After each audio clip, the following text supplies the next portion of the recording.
उन 14 रत्नों में कहीं भी आपको लोभ में आकर इस अनुष्ठान को बंद नहीं करना, करते जाना।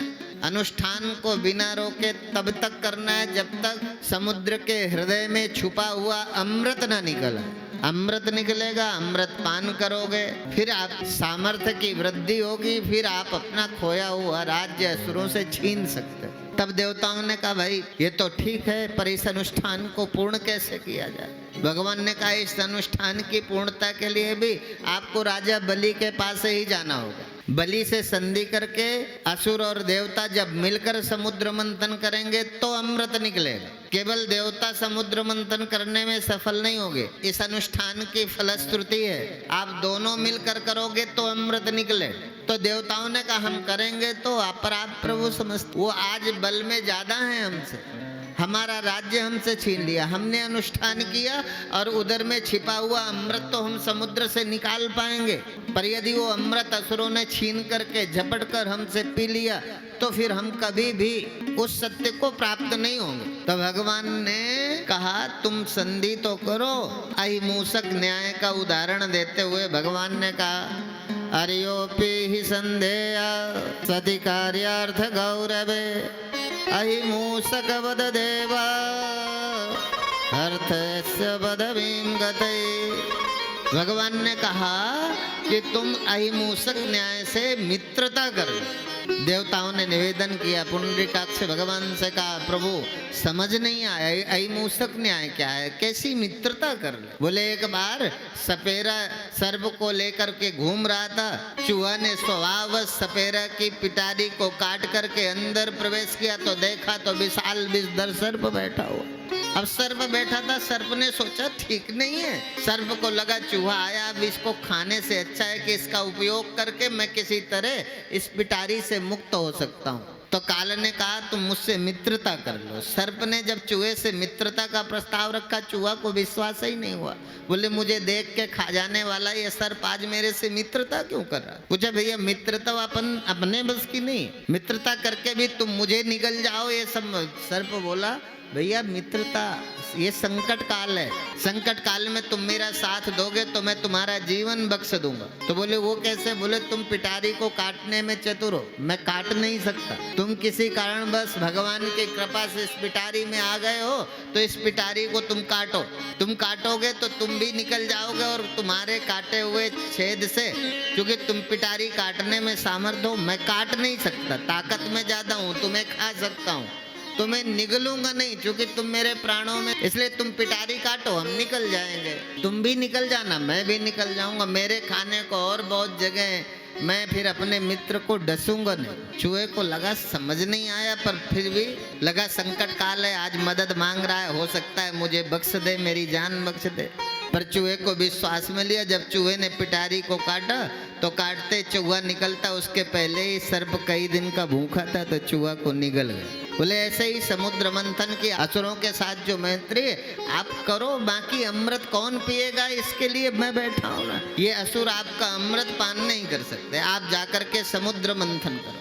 जाकर के देवताओं ने राजा बलि से समुद्र मंथन के अनुष्ठान को की संधि का प्रस्ताव रखा।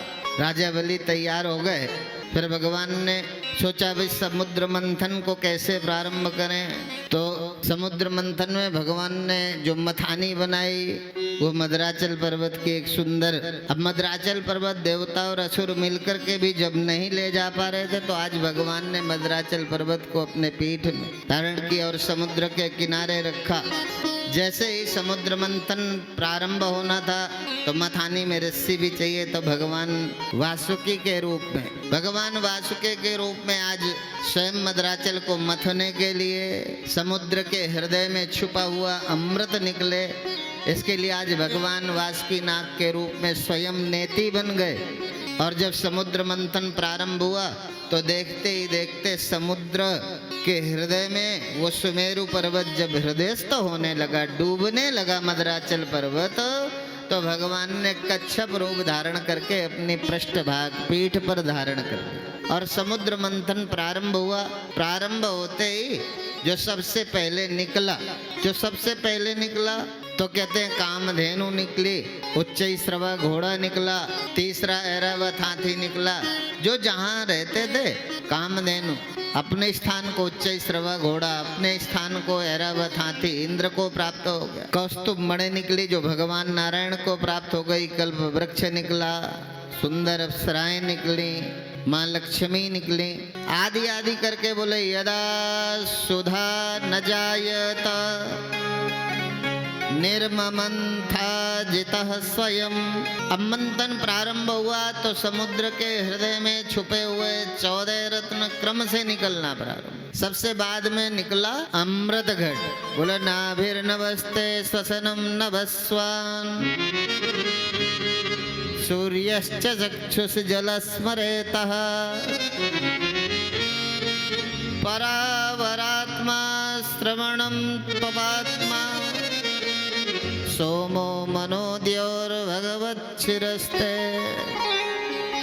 सबसे बाद में जैसे ही भगवान समुद्र के हृदय में छिपा हुआ अमृत घट लेकर स्वयं धन्वंतरी जैसे ही प्रकट हुए तो झपट करके अमृत घट असुरों के द्वारा छीन लिया गया। तो जैसे ही भगवान जो है देखा सब कुछ, तब भगवान ने मोहिनी रूप धारण करके समुद्र के किनारे प्रकट हुए। दैवीय कार्य के संपन्न करने के लिए आज भगवान ने एक सुंदर स्त्री का रूप बनाया और वहाँ आए। असुरों के मन को आकर्षित करते हुए अपनी रूप माधुरी से असुरों के हाथ में जो अमृत कलश था वो स्वयं आज भगवान मोहिनी रूप धारण करके अमृत का वितरण करते हैं। तो देवताओं को अमृत पिला देते हैं। और जब खाली घड़ा देखते हैं तो असुरों के मन में क्रोध पैदा होता है। दोनों आपस में जो युद्ध, आपस में वैर पैदा होता है और उन्हें लगा कि फिर एक बार हमें भगवान विष्णु ने हमारे साथ छल किया। छल से दुखी होकर के देवता लोग और असुरों के बीच जो युद्ध हुआ इसको दैवासुर संग्राम के रूप में उसका वर्णन करते हुए इति दानव दैत्येय नाविंदन्नामृतं रस युक्तः कर्मणि यत्तश्च वासुदेव पराङ्मुखः। जब दैत्यों ने देखा कि हमारे शत्रु देवताओं को बड़ी सफलता मिली है, श्रम दोनों वर्णों ने किया, श्रम तो दोनों वर्गों ने किया है, परंतु सारा अमृत देवताओं को पिला दिया गया। ये हमारे साथ भगवान विष्णु के द्वारा फिर से एक बार छल किया। उन्होंने तुरंत शस्त्र उठा लिए और देवताओं पर धावा बोल दिया। आक्रमण करते ही इधर उधर देवताओं ने एक तो अमृत पान कर विशेष शक्ति प्राप्त कर ली थी और दूसरे उन्हें भगवान के चरण कमलों का आश्रय था। बस वे भी अपने शस्त्र उठाकर दैत्यों से विड़ गए और क्षीर सागर के तट पर जो भयंकर संग्राम हुआ, दैत्यों के सेनापति विरोचन पुत्र बलि मैदानों के बनाए हुए वैयायस नामक विमान पर सवार हुए। यहाँ बड़ा अद्भुत विमान था। यह विमान चालक की इच्छा से जहाँ होती थी वहीं चला जाता था। समस्त युद्ध सामग्री इसमें विद्यमान थी। ये कभी दिखाई देता था, कभी अदृश्य हो जाता था। ये विलक्षण सामर्थ्य थी। देवता परेशान होने लगे। देवताओं ने देखा ये तो कभी दिखता है, कभी अदृश्य हो जाता है, तो इसकी स्थिति का पता लगाना भी मुश्किल है। बलि के सेनापतित्व में दैत्य उन्मत्त होकर युद्ध करने लगे। इधर इंद्र के साथ देवता भी पूरी ताकत से शत्रुओं पर वार करने लगे। देवता और दैत्यों के बीच भीषण द्वंद्व युद्ध हुआ, पर इंद्र ने दैत्य सेना पर बड़ी फुर्ती से वार किया तो दैत्य घबरा गए। तब असुरों ने बहुत बड़ी माया की सृष्टि की और दैत्य अदृश्य होकर देवताओं पर भीषण शस्त्र वर्षा करने लगे। तब देवता अति पीड़ित होकर बहुत दुखी हो गए। उन्होंने आर्त भाव से पुंडरीकाक्ष भगवान का स्मरण करते हुए भगवान से याचना की। तब भगवान युद्ध स्थल में भगवान का आविर्भाव हुआ। असुरों की कपटमयी माया ऐसे चली गई भगवान की उपस्थिति में, जैसे सूर्य की उपस्थिति में रात का अंधेरा अदृश्य हो जाता है। इसलिए कल यही तो भक्त प्रहलाद ने अपने पिता से बोला था, हरि स्मृति सर्व विपद विमोक्षण। जब आपके जीवन में विपत्तियां हों तब संसारियों का भरोसा जितना करना चाहिए उतना ही करना, पर आपको आपत्तियों से मुक्त करने का सामर्थ्य पुंडरीकाक्ष भगवान में है।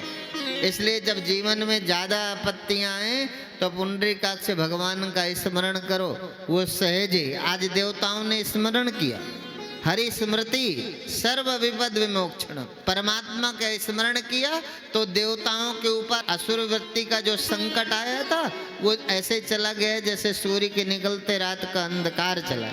भगवान ने एक को थोड़ी मुक्त किया। गजराज के ऊपर संकट आया तो हरि स्मृति सर्व विपद विमोक्षण। मीराबाई जी के जीवन में संकट आया तो हरि स्मृति सर्व विपद विमोक्षण। अजामिल जब काल ग्रसित हुए तब हरि स्मृति सर्व विपद विमोक्षण। जब भी किसी के जीवन में संकट आया तो निश्चित रूप से परमात्मा ने ही इसे ऊपर उठाया। अब इसके पश्चात भगवान देवताओं का खोया हुआ राज्य वापस लें, क्योंकि देवता आज बेघर हैं, देवताओं का खोया हुआ राज्य इन्हें वापस मिले। इधर भगवान ने देखा देवताओं की माता अदिति आज दुखी है, उनको लगा मेरे पुत्र स्वर्ग से च्युत होकर कहाँ भटक रहे हो। असुरों के द्वारा स्वर्ग का राज्य हस्तगत कर लिया गया है, तो देवताओं की माता अदिति ने अपने पति से एक वरदान मांगा। ऋषि कश्यप जब साधना काल से अपनी पर्णकुटी में आए तो ऋषि कश्यप से माता अदिति ने कहा, आपको पता है हमारे पुत्रों का राज्य असुरों के द्वारा छीना गया। कितने समय से हमारे पुत्र और पुत्र वधू सब भटक रहे हैं, घर से बेघर कर दिया इन असुरों से हमारे पुत्रों का खोया हुआ राज्य वापस ला। तब ऋषि कश्यप जी ने कहा, आपका पुत्रों का खोया हुआ राज्य तो वापस होगा, पर इस समय काल की कृपा है असुरों पर, ताकत से नहीं युक्ति पूर्वक हम अपने पुत्रों का खोया हुआ राज्य वापस ले सकते हैं। और उस युक्ति के लिए आपको पयोव्रत धर्म का पालन करना होगा। अपने पति ऋषि कश्यप के द्वारा माता अदिति के इस पयोव्रत धर्म के अनुष्ठान की वो बेला भाद्र पद के शुक्ल पक्ष की द्वादशी के दिन श्रवण नक्षत्र के मध्याह्न काल में अभिजित मुहूर्त में भगवान माता अदिति के सम्मुख चतुर्भुज रूप में प्रकट। माँ अदिति ने चतुर्भुज रूप में भगवान का दर्शन करते ही भगवान का वो बटुक रूप देखा। देखते देखते भगवान 7 वर्ष के छोटे से बटुक के रूप में आए। ये भगवान का वामन अवतार है। बोलो वामन भगवान की, बोले वृंदावन बिहारी लाल की। आज घर में भगवान वामन का अवतार हुआ। ऋषि कश्यप की पर्णकुटी में भगवान के अवतरण पर मंगल गीत प्रारंभ हुए। खड़ा भगवान भगत भर दे रे झोली, भगत भर दे रे झोली, तेरे द्वार खड़ा भगवान भगत भर दे रे झोली। इस तरह से आज ऋषि कश्यप के घर में भगवान वामन के रूप में अवतरित हुए। अवतरित होकर देवताओं का खोया हुआ स्वर्ग वापस मिले, इसके लिए आज 7 वर्ष के बटुक बने भगवान। ने सोचा ये सुंदर अवसर है, राजा बलि यज्ञ कर रहे थे, उस अश्वमेध यज्ञ में प्रवेश करते हैं। और जैसे ही भगवान वामन की रूप माधुरी में आकृष्ट होकर के राजा बलि 7 वर्ष के बटुक को आसन में बिठाते हैं, पाद प्रक्षालन करते हैं, प्रणाम करते हैं और पूछते हैं, प्रभु आप आए तो ऐसे लगा जैसे यज्ञ भगवान एक बटुक के रूप में प्रकट होकर मुझ राजा बलि को धन्य कर रहे हैं। आप मांगो, आपको क्या चाहिए। तेरा होगा बड़ा एहसान, तेरा होगा बड़ा एहसान, कि युग युग तेरी रहे ईशान।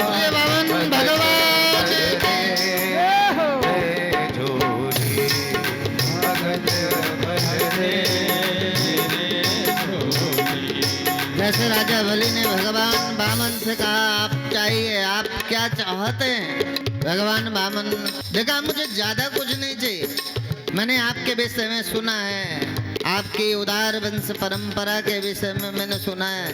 बोले मुझे तो सिर्फ तस्मात् त्वत्तो महीमी सत् वृणेहम वरदर सभात् पदानि त्रीण दैत्येन्द्र। सम्मितानि पदा मम। भगवान वामन के रूप में कहते हैं मुझे ज्यादा कुछ नहीं चाहिए, केवल 3 पग भूमि दे दो। 3 पग पृथ्वी की याचना सुनते ही राजा बलि बोले, बातें तो आप ऐसा करते थे जैसे मेरे सारी वंश परंपरा का स्मरण करते हुए बातें तो विद्वान और व्यास की तरह कर रहे थे। मांगने बैठे तो आपका बचपना समझ आए। आप चाहो तो मुझसे द्वीप का द्वीप ले लो, चाहो तो एक सुंदर सी कन्या के साथ आपका पाणी ग्रहण संस्कार करा के मैं पृथ्वी से स्वर्ग तक मेरा ही अधिपत्य है, मेरा ही राज्य है। आप जो चाहो मांग लो। 3 पग पृथ्वी। उस 3 पग पृथ्वी के लिए भगवान ने कहा देना है तो दो, मेरे पास वक्त नहीं है, आगे बढ़ता हूँ मैं। तो राजा बलि के सामने राजा बलि के गुरु शुक्राचार्य आ गए, बोले चक्कर में मत पड़ना, ये वही विष्णु है जिसने समुद्र मंथन में आपके हाथ से अमृत छीन कर देवताओं को पिलाया था। आज ये भिक्षुक बनकर और यज्ञ मंडप में आए, मांग रहे हैं। तुम्हें लगता है ये बालक है, 3 पग पृथ्वी में तुम्हारे सहित सबको नाप लेंगे। पर भगवान के रूप माधुर्य में आकृष्ट होकर आज राजा बलि देने को आतुर है। वो कहते हैं मांग लेने दो। गुरु ने सोचा शिष्य आज भाव में आ गया है, भाव में आकर शिष्य का हित न हो जाए। वामन भगवान बोले संकल्प लो, जल्दी लो, मेरे पास समय नहीं है, मैं चलता हूँ। संकल्प लेने के लिए जैसे राजा बलि उठे, गुरु शुक्राचार्य को लगा ये मानेगा नहीं, शिष्य लुट जाएगा, ये भगवान का वामन अवतार है, ये भगवान सब कुछ छीन लेंगे, मेरे शिष्य का अहित न हो जाए। तो आज भगवान शुक्राचार्य कमंडल में जल था, जैसे जल लेते संकल्प लेने के लिए कमंडल की टोटी में बैठ गए। भगवान वामन ने सोचा चेला तो ठीक हो गया, गुरु आज भी लगे हैं उनके पीछे, अब कैसे निपटा जाए। भगवान ने सोचा पानी निकलेगा नहीं, संकल्प होगा नहीं। पास में एक तिनका पड़ा हुआ था, उठाया कमंडल की टोटी में डाला और डालते ही शुक्राचार्य की जैसे आंख में लगा, आंख से रुद्रपात होने। शुक्राचार्य भगे, जल निकला, संकल्प हुआ। 3 पग पृथ्वी का जो वरदान राजा बलि ने दिया, एक में तो सारी पृथ्वी नाप ली, दूसरे में और तीसरे में तो बलि सहित सब बंधन में आ गए। शुरू से वो देवताओं को प्रदान करते हैं। आज भगवान वामन डोले उठी है सारी धरती देख के, डोला गगन है सारा। डोले उठी है सारी धरती देख ले, डोला गगन है सारा। कभी भूलो ना नाग तिहारी रटूं, तेरा नाम मैं साझ सवेरे। राधा रमण मेरे, राधा रमण, राधा रमण मेरे, राधा रमण, राधा रमण मेरे, राधा रमण, राधा रमण मेरे, राधा रमण। कभी भूलो ना, कभी भूलो ना, कभी भूलो ना याद तुम्हारी रटूं, तेरा नाम मैं साथ सवेरे। राधा रमण मेरे, राधा रमण मेरे, राधा रमण मेरे, राधा रमण, राधा रमण मेरे, राधा रमण मेरे, ओ राधा रमण मेरे, राधा रमण, राधा रमण मेरे, राधा रमण मेरे, राधा रमण, हाँ राधा रमण मेरे, राधा रमण प्यारे, राधा रमण मेरे, राधा रमण। कल सोह रही मोती माला, अधरों पे मुरली सजाए, अधरों पे मुरली सजाए, अधरों पे मुरली सजाए। तिरछी चितवन से मुस्कान से चैन चुराए तू, मुस्कान से चैन चुराए तू, मुस्कान से भक्तों के सरताज सिंधु, हो भक्तों के सरताज सिंधु, राधा रानी के चेहरे, राधा रमन मेरे, राधा रमन जय हो, क्या बात है प्यारे,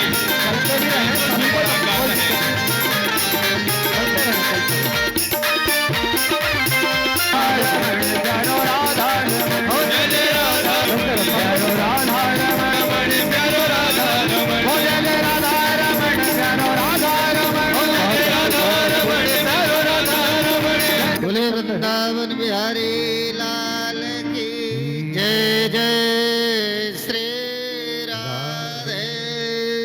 इसी क्रम को आगे बढ़ाते हुए अभी ये हमने भगवान वामन का दर्शन किया। इसी क्रम में राजा नभक के पुत्र नाभाग, नाभाग के पुत्र अम्बरीश, अम्बरीश की कथा भी आपने सुनी है। ऋषि दुर्वासा के क्रोध के भाजन होते, फिर दुर्वासा की जो दुर्दशा हुई वो सब जानते हैं। अर्थात भगवान का यदि हृदय से हम सच्चे हृदय से भगवान का यजन करते हैं, वो दिखाई तो नहीं देते पर हमारी रक्षा पल पल करते हैं। बड़ी से बड़ी घटना छोटे से दुख से काट देते हैं। आपको पता नहीं है, एक कथा में ऐसे ही तो अनंत जन्म का दुख था उसके पास, पर उसके पैर में कील लगी। एक कील के दर्द से ही मृत्यु का भयानक दुख कट गया। एक व्यक्ति था जो कालांतर में चक्रवर्ती सम्राट के रूप में समाज में प्रतिष्ठापित होना था, पर जन्मा तब से पाप ही पाप करता है।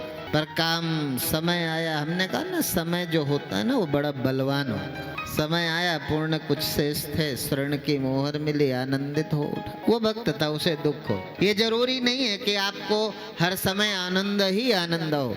आपको जो थोड़ा सा दुख भी है ना, कई दफा भगवत भक्तों के हृदय में भगवान के प्रति विश्वास इसलिए कम हो जाता है कि हम तो भगवान की भक्ति करते हैं, हमें दुख क्यों आ गया। आपको पता ही नहीं आपके जीवन में कितना बड़ा संकट था, परमात्मा की कृपा से छोटे से में निकल रहा है।